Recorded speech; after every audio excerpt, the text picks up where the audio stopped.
Add Bluetooth capabilities to any audio system. Let's have a look.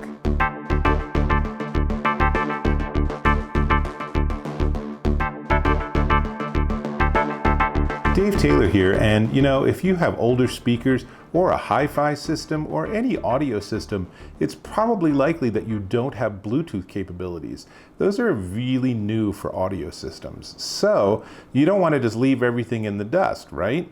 Enter this really cool device is the 1Mii B08 Bluetooth receiver. And as you can see by the wires, it is powered and it has a lot of connectors on the back. You can see in this close-up, there's a lot going on here. So there's a 3.5 millimeter input, so you can use it as line in and just use it as an amp with old speakers. It'll work fine for that. But it's really for Bluetooth too. We'll come back to the Bluetooth. Let's keep talking about the back. On the back, for outputs are RCA, coax, optical, and that classic 2 wires per speaker wires. Now you're thinking, there's no 3.5 millimeter audio out. Well, they got you covered with an RCA to 3.5 millimeter adapter. So you're good with that. Also comes with a line wire, comes with RCA to RCA, which is what I'm using. And it even comes with an optical wire. So what's optical for? Often that's for televisions and for devices that work with TVs, like your Blu-ray player, things like that. So probably RCA is what you're going to use, and maybe more likely RCA to 3.5 millimeter. But I have this old school Cambridge audio speaker, and this speaker actually works with RCA. So I have RCA to RCA, and that looks like this on each end, right? You probably remember these where you get red to red, white to white, and all of that's glorious. The question is, what does it sound like? So let's find out. Okay, so this is Bluetooth from my phone to the 1Mii B08 Bluetooth receiver, and then that via wire to Cambridge Audio. And you're thinking, that sounds pretty good. Let's turn it up. It gets pretty darn loud, right? And of course, obviously the volume control I'm using is right here. I can also use the controls on my phone, but it's all good. Now, let me tell you a little bit more about it. So this works with Bluetooth 5.0, or you can use line in. It will do an amp that way. You can use for line in, for example, something like an Echo Dot or a Google Home, right? One of those little guys has audio out. So you can hook that up to this, and then you can have really nice, your whole stereo system can suddenly be enabled for voice control. Pretty sweet, right? So it also has AptX and AptX HD, which is great, particularly if you have an Android phone, which has AptX.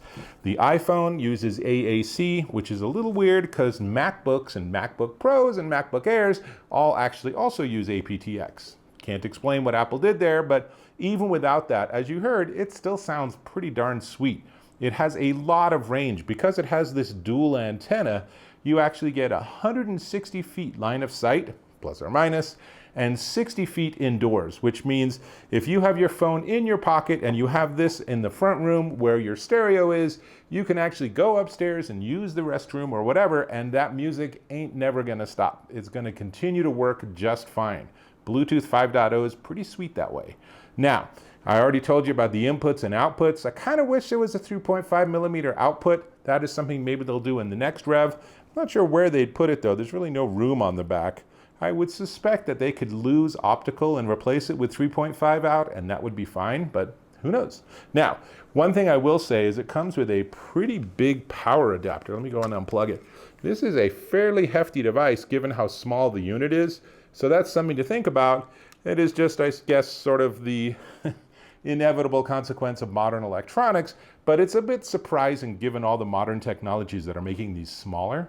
But be that as it may, dimensions-wise, it is 7.5 by 6 by 3, and it's 1.6 pounds. It really feels like they forgot to put the circuits inside. It's really light.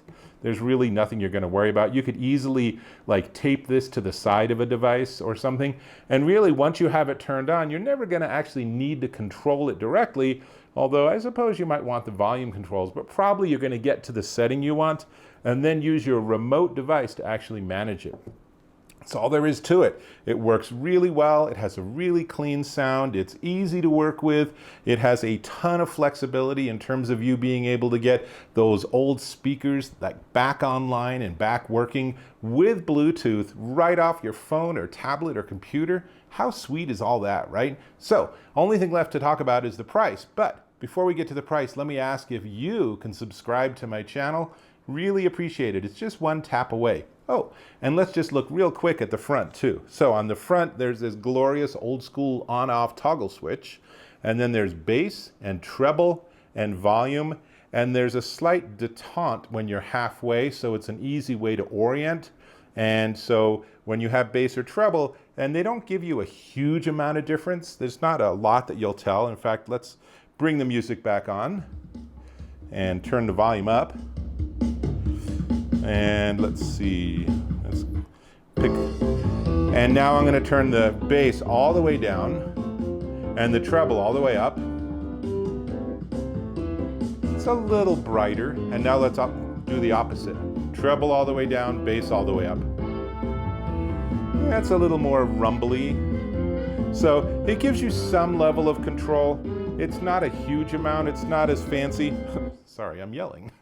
It's not as fancy as a full equalizer, but it is a way for you to fine-tune your sound a little bit, and that's worth knowing about. So, all right, with all of that in mind, this is the 1Mii B08 Bluetooth receiver, and it is a very modest $74.99 at Amazon.com. That's a particularly modest price when you remember that it has AptX HD built into it, which is really nice. That's going to give you a really rich, full sound. I'm a fan. This is super easy to work with, takes old devices like this and gives them a new life. That's a good thing. So with that, I'm going to go back to my music, which means that I'll catch you in my next video.